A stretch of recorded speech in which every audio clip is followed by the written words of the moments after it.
ألف لام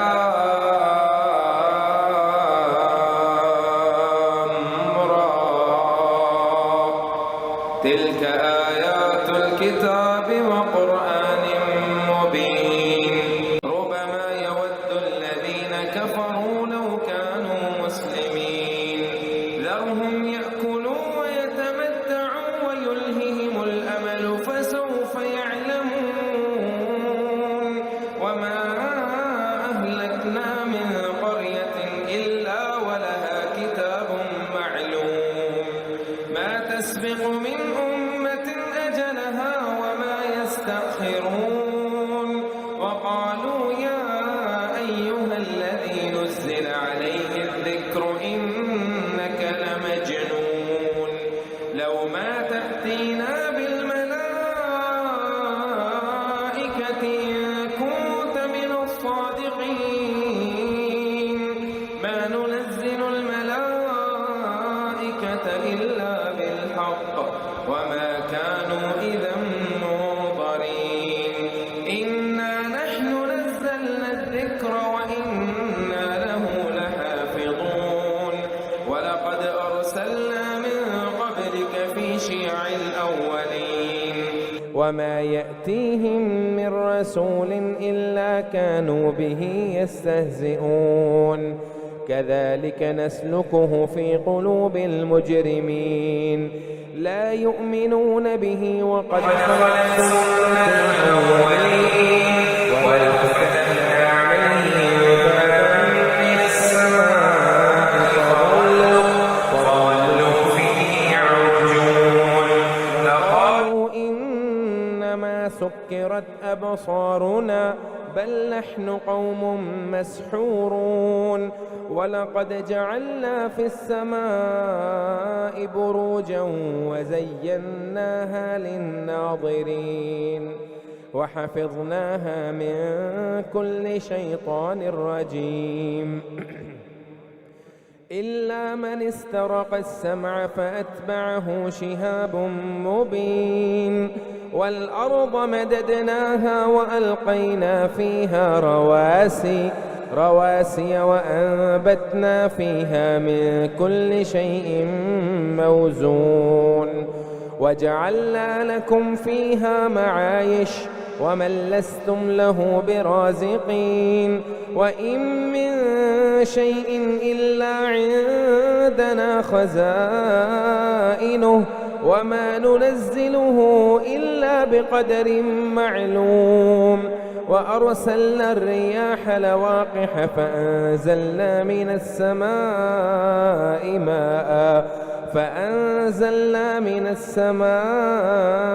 ماء فأسقيناكموه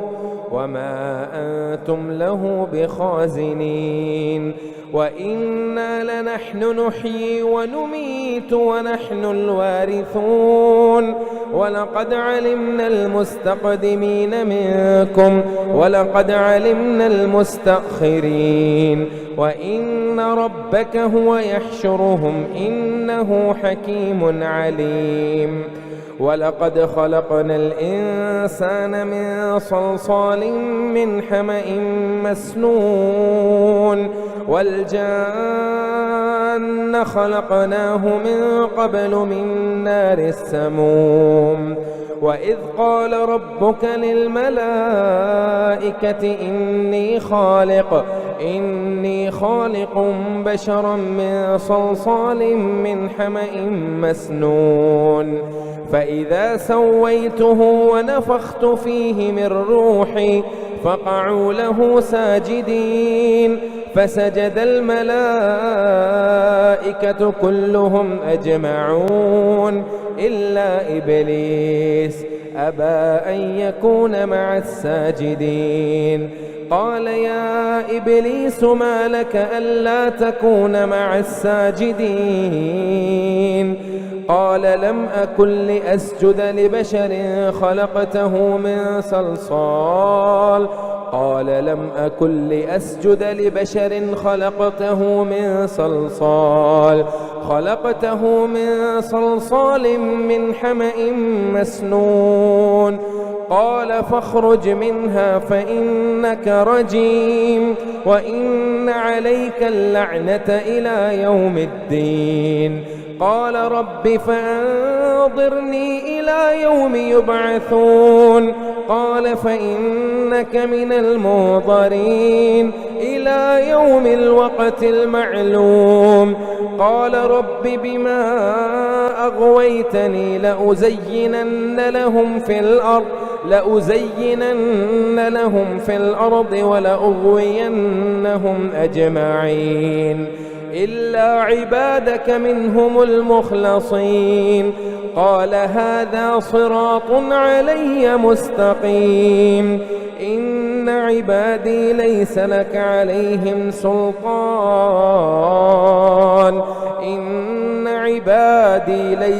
عليهم سلطان إلا من اتبعك من الغاوين. وإن جهنم لموعدهم أجمعين لها 7 أبواب لكل باب منهم جزء مقسوم. إن المتقين في جنات وعيون ادخلوها بسلام آمنين. ونزعنا ما في صدورهم من غل إخوانا على سرر متقابلين لا يمسهم فيها نصب وما هم منها بمخرجين. نبئ عبادي أني أنا الغفور الرحيم وأن عذابي هو العذاب الأليم. ونبئهم عن ضيف إبراهيم إذ دخلوا عليه فقالوا سلاما قال إنا منكم وجلون. قالوا لا توجل إنا نبشرك بغلام عليم. قال أبشرتموني على أن مسني الكبر فبم تبشرون. قالوا بشرناك بالحق فلا تكن من القانطين. قال ومن يقنط من رحمة ربه إلا الضالون. قال فما خطبكم أيها المرسلون. قالوا إنا قال فما خطبكم أيها المرسلون. قالوا إنا أرسلنا إلى قوم مجرمين إلا آل لوط إنا لمنجوهم أجمعين إلا امرأته قدرنا إنها لمن الغابرين. جاء آل لوط المرسلون قال إنكم منكرون. قالوا بل جئناك بما كانوا فيه يمترون وآتيناك بالحق وإنا لصادقون. فأسر بأهلك بقطع من الليل واتبع أدبارهم ولا يلتفت منكم أحد وامضوا حيث تؤمرون. وقضينا إليه ذلك الأمر أن دابر هؤلاء مقطوع مصبحين. وجاء أهل المدينة يستبشرون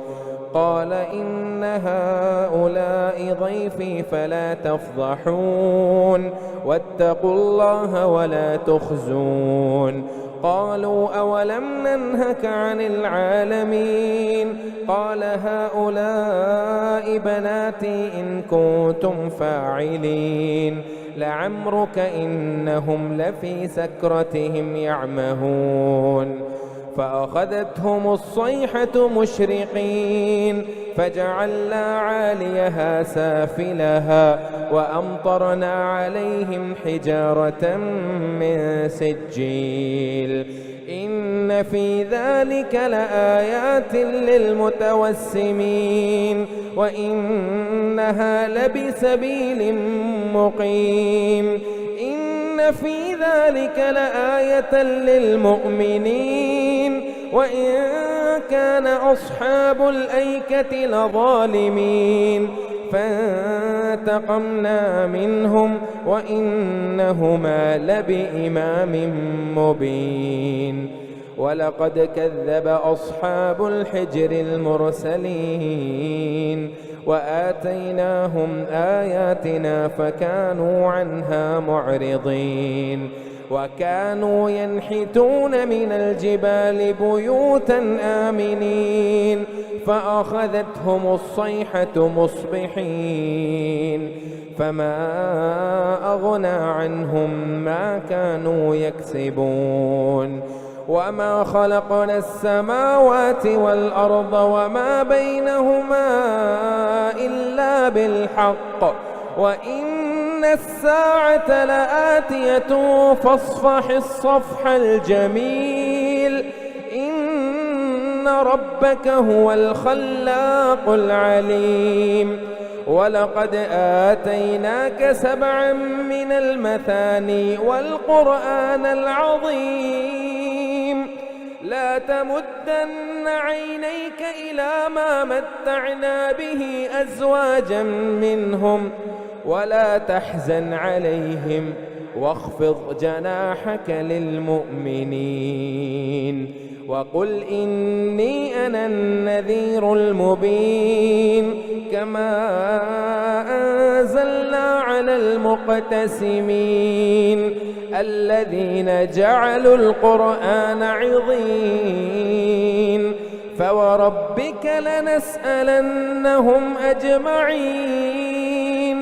عما كانوا يعملون فاصدع بما تؤمر وأعرض عن المشركين إنا كفيناك المستهزئين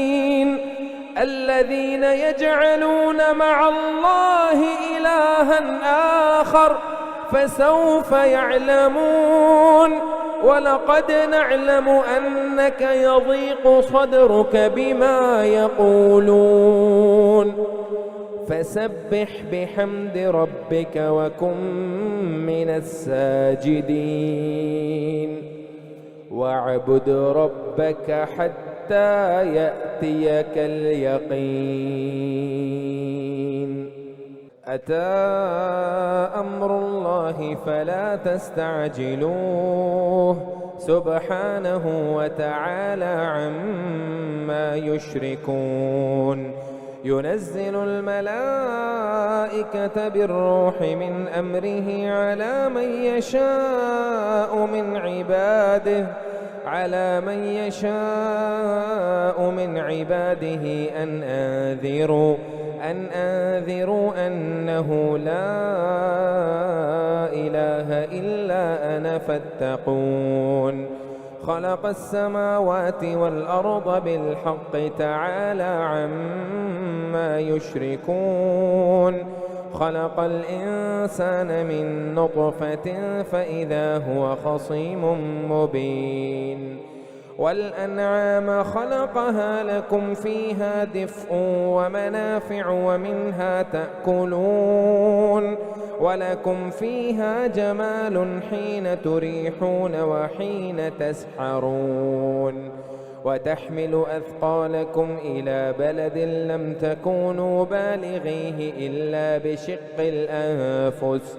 إن ربكم لرؤوف رحيم والخيل والبغار والحمير لتركبوها وزينة ويخلق ما لا تعلمون وعلى الله قصد السبيل ومنها جائر ولو شاء لهداكم أجمعين هو الذي أنزل من السماء ماء لكم منه شراب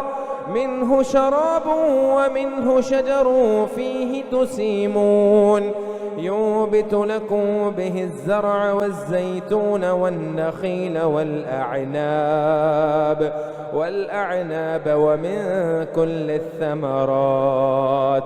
إن في ذلك لآية لقوم يتفكرون وسخر لكم الليل والنهار والشمس والقمر والنجوم مسخرات بأمره إن في ذلك لآيات لقوم يعقلون وما ذرأ لكم في الأرض مختلفا ألوانه إن في ذلك لآية لقوم يذكرون وهو الذي سخر البحر لتأكلوا منه لحما طريا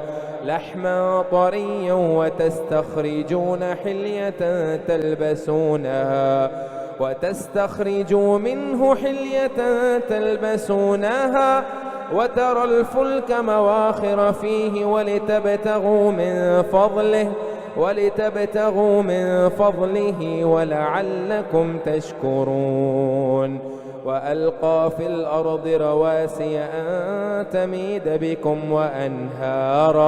وأنهارا وسبلا لعلكم تهتدون وعلامات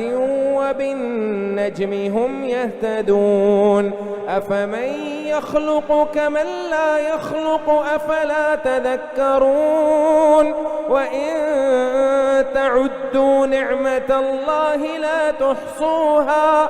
إن الله لغفور رحيم والله يعلم ما تسرون وما تعلنون والذين يدعون من دون الله لا يخلقون شيئا وهم يخلقون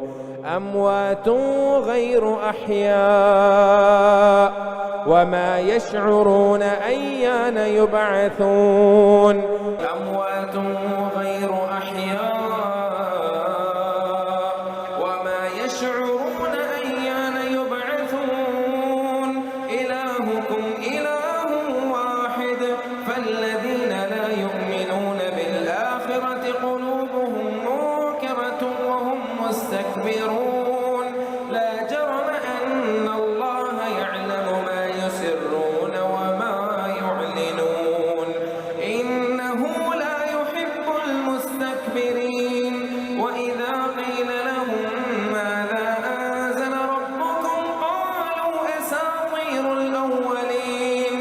ليحملوا أوزارهم كاملة يوم القيامة ومن أوزار الذين يضلونهم بغير علم ألا ساء ما يزرون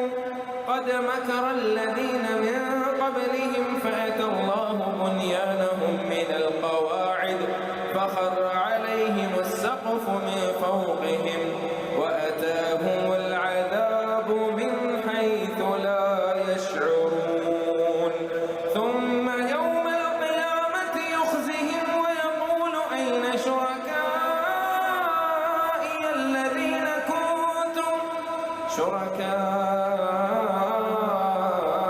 الذين كنتم تشاقون فيهم قال الذين أوتوا العلم إن الخزي اليوم والسوء على الكافرين الذين تتوفاهم الملائكة ظالمي أنفسهم فألقوا السلم ما كنا نعمل من سوء بلى إن الله عليم بما كنتم تعملون فادخلوا أبواب جهنم خالدين فيها فلبئس مثوى المتكبرين وقيل للذين اتقوا ماذا أنزل ربكم قالوا خيرا للذين أحسنوا في هذه الدنيا حسنة ولدار الآخرة خير ولنعم دار المتقين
أشركوا لو شاء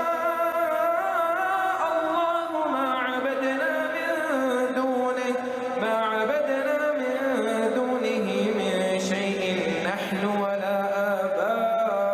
آباؤنا ولا حرمنا من دونه من شيء كذلك فعل الذين من قبلهم فهل على الرسل إلا البلاغ المبين ولقد بعثنا في كل أمة رسولا أن اعبدوا الله واجتنبوا الطاغوت فمنهم من هدى الله ومنهم من حقت عليه الضلالة فسيروا في الأرض فانظروا كيف كان عاقبة المكذبين إن تحرص على هداهم فإن الله لا يهدي من يضل وما لهم من ناصرين وأقسموا بالله جهد أيمانهم لا يبعث الله من يموت بلى وعدا عليه حقا ولكن أكثر الناس لا يعلمون ليبين لهم الذي يختلفون فيه وليعلم الذين كفروا أنهم كانوا كاذبين إنما قولنا لشيء إذا أردناه أن نقول له كن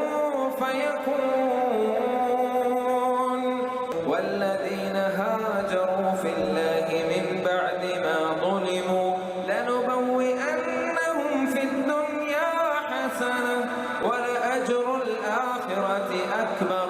لو كانوا يعلمون الذين صبروا وعلى ربهم يتوكلون وما أرسلنا من قبلك إلا رجالا نوحي إليهم فاسألوا أهل الذكر إن كنتم لا تعلمون بالبينات والزبر وأنزلنا إليك الذكر لتبين للناس ما نزل إليهم ولعلهم يتفكرون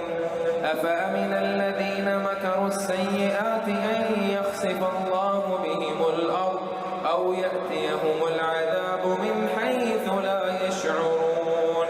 أو يأخذهم في تقلبهم فما هم بمعجزين أو يأخذهم على تخوف فإن ربكم لرؤوف رحيم أولم يروا إلى ما خلق الله من شيء يتفيأ ظلاله عن اليمين والشمائل سجدا لله وهم داخرون ولله يسجد ما في السماوات وما في الأرض من دابة والملائكة وهم لا يستكبرون يخافون ربهم من فوقهم ويفعلون ما يؤمرون وقال الله لا تتخذوا إلهين اثنين إنما هو إله واحد وإياي فارهبون وله ما في السماوات والأرض وله الدين واصبا أفغير الله تتقون وما بكم من نعمة فمن الله ثم إذا مسكم الضر فإليه تجأرون ثم إذا كشف الضر عنكم إذا فريق منكم بربهم يشركون ليكفروا بما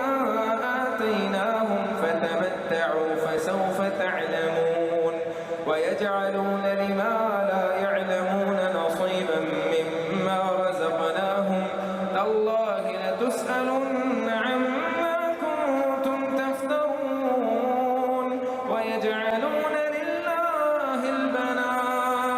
سبحانه وله ما يشتهون وإذا بشر أحدهم بالأنثى ظل وجهه مسودا وهو كظيم يتوارى من القوم من سوء ما بشر به أيمسكه على هون أم يدسه في التراب ألا ساء ما يحكمون للذين لا يؤمنون بالآخرة مثل السوء ولله المثل الأعلى وهو العزيز الحكيم ولو يؤاخذ الله الناس بظلمهم ما ترك عليها من دابة ولكن يؤخرهم إلى أجل مسمى فإذا جاء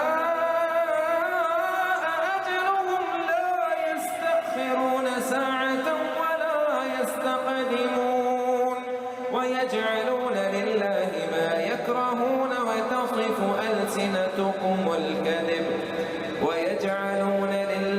ما يكرهون وتصف ألسنتهم الكذب أن لهم الحسنى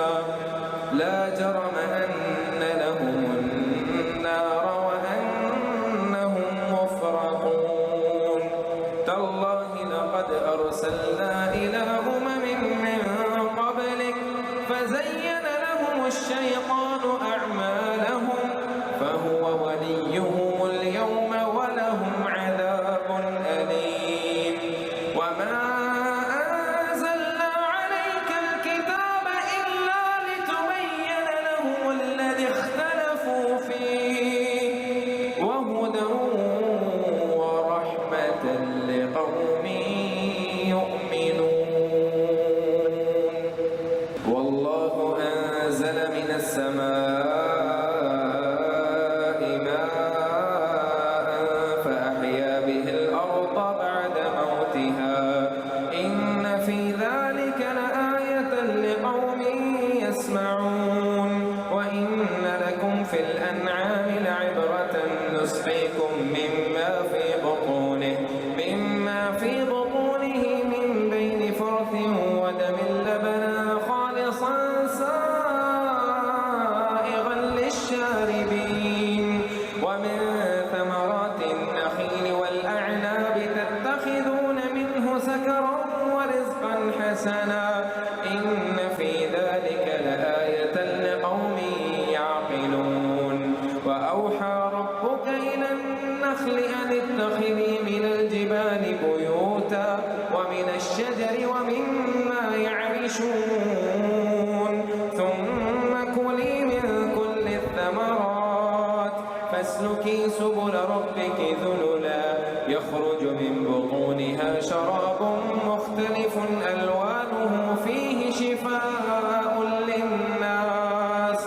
إن في ذلك لآية لقوم يتفكرون والله خلقكم ثم يتوفاكم ومنكم من يرد إلى أرذل العمر لكي لا يعلم بعد علم شيئا إن الله عليم قدير والله فضل بعضكم على بعض في الرزق فما الذين فضلوا براد رزقهم على ما ملكت أيمانهم فهم فيه سواء أفبنعمة الله يجحدون والله جعل لكم من أنفسكم أزواجا وجعل لكم من أزواجكم بنين وحفدة ورزقكم من الطيبات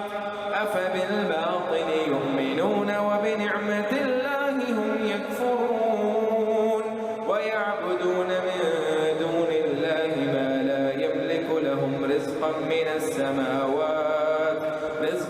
من السماوات والأرض شيئا ولا يستطيعون فلا تضربوا لله الأمثال إن الله يعلم وأنتم لا تعلمون ضرب الله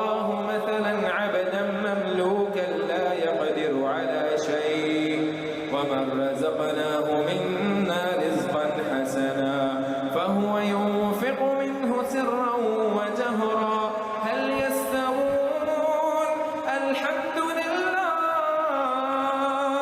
بل أكثرهم لا يعلمون وضرب الله مثلا رجلين أحدهما أبكم لا يقدر على شيء وهو كل على مولاه أينما يوجهه لا يأتي بخير هل يستوي هو ومن يأمر بالعدل وهو على صراط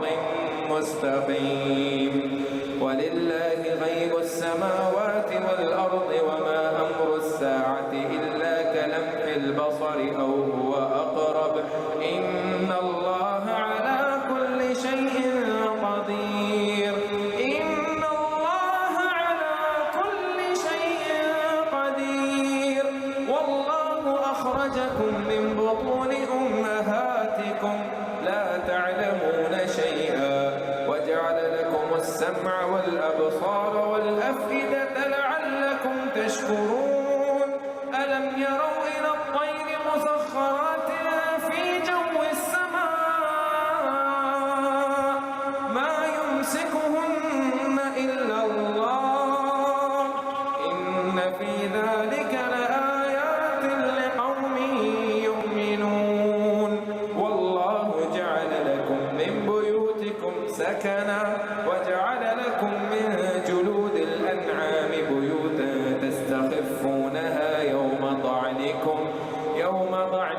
ويوم إقامتكم ومن أصوافها وأوبارها وأشعارها أثاثا ومتاعا إلى حين والله جعل لكم مما خلق ظلالا وجعل لكم من الجبال أكنانا وجعل لكم سرابيل تقيكم الحر وسرابيل تقيكم بأسكم كذلك يتم نعمته عليكم لعلكم تسلمون فإن تولوا فإنما عليك البلاغ المبين يعرفون نعمة الله ثم ينكرونها وأكثرهم الكافرون ويوم نبعث من كل أمة شهيدا ثم لا يؤذن للذين كفروا ولا هم يستعتبون وإذا رأى الذين ظلموا العذاب فلا يخفف عنهم ولا هم ينظرون وإذا رأى الذين أشركوا شركاءهم قالوا ربنا هؤلاء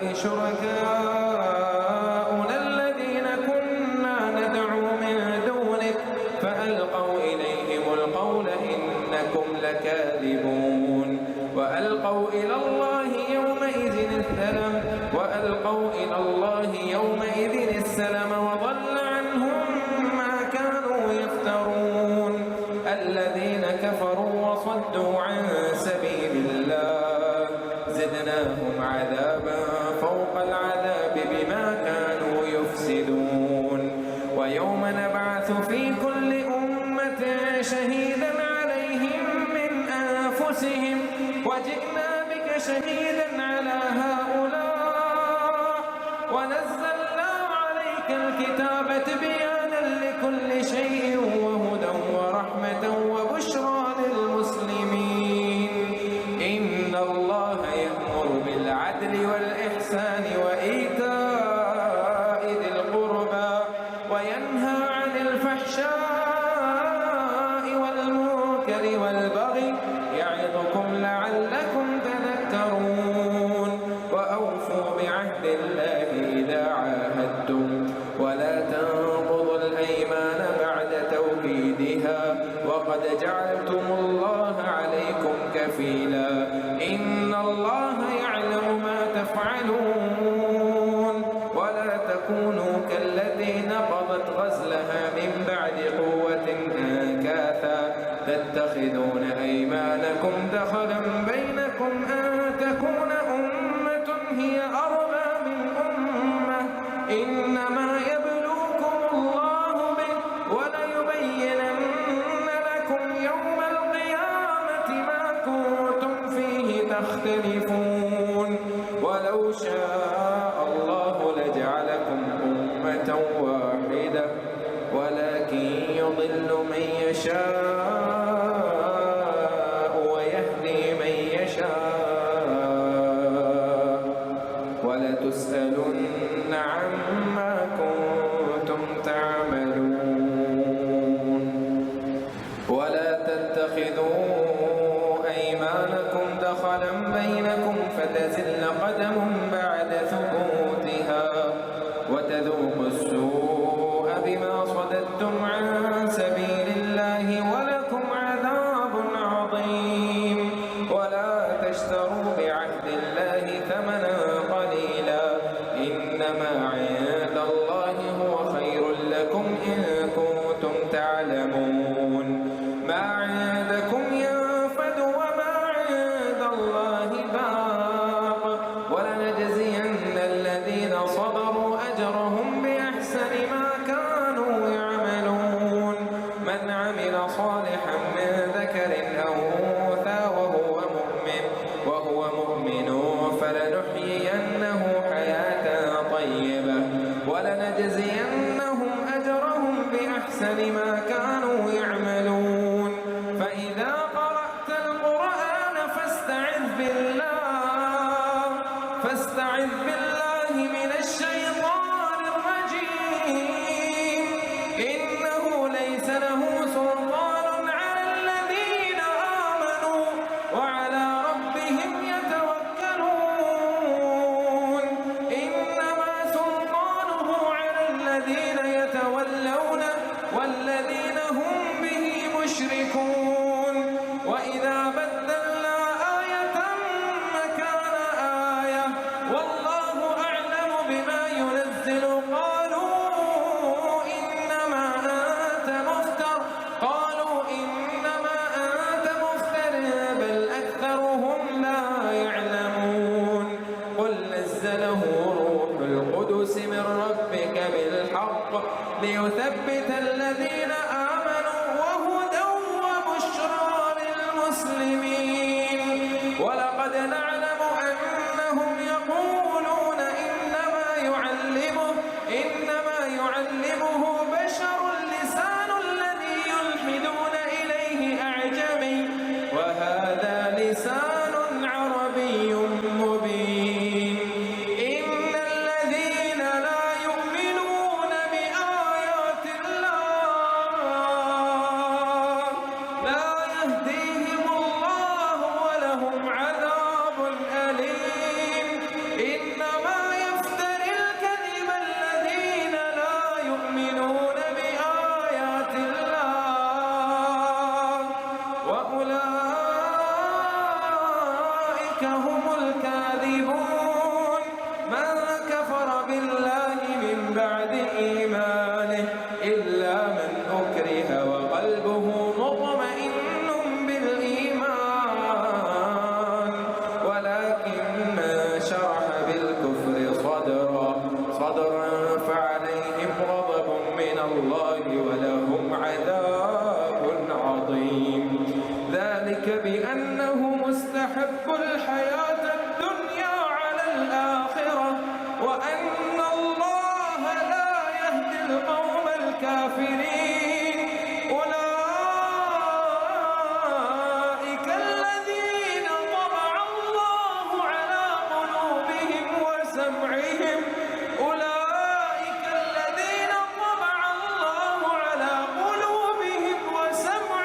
وأبصارهم وأولئك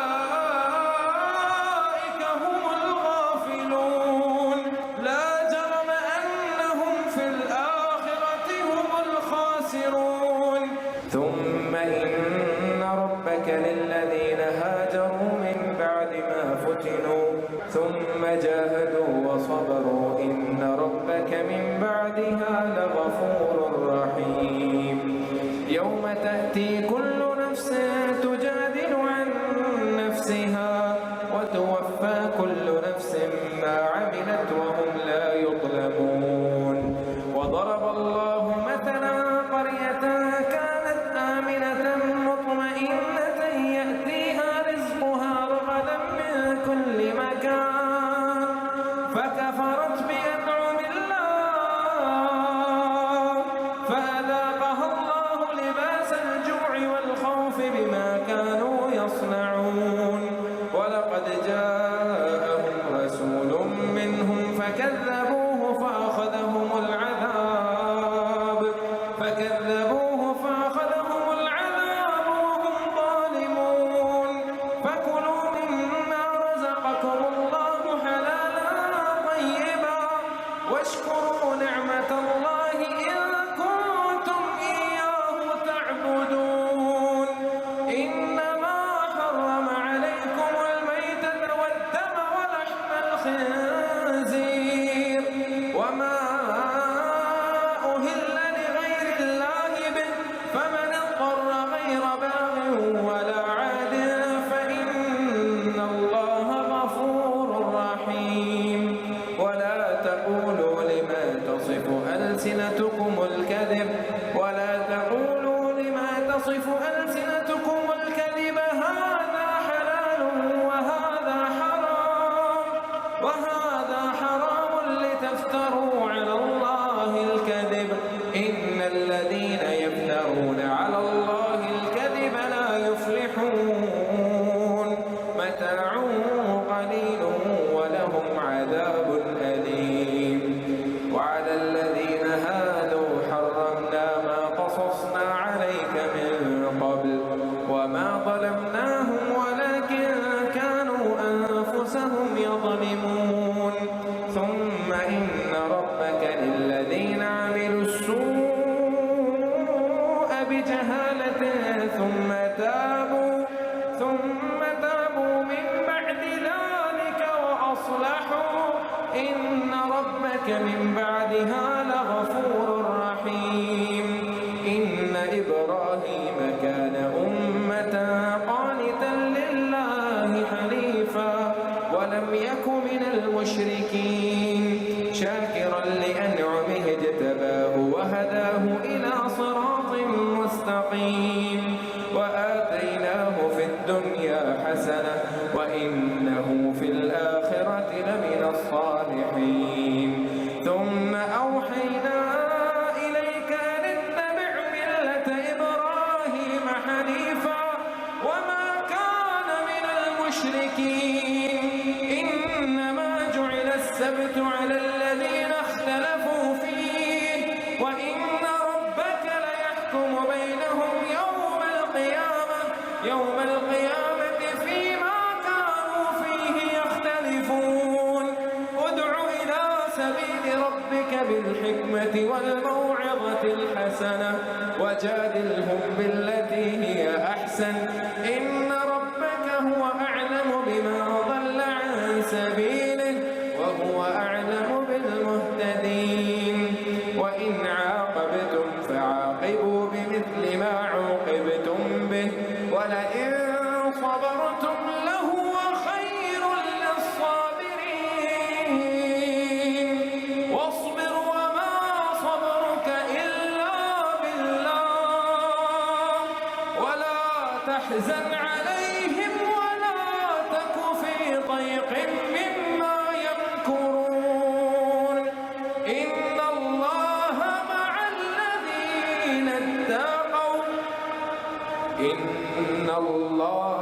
مع الذين اتقوا والذين هم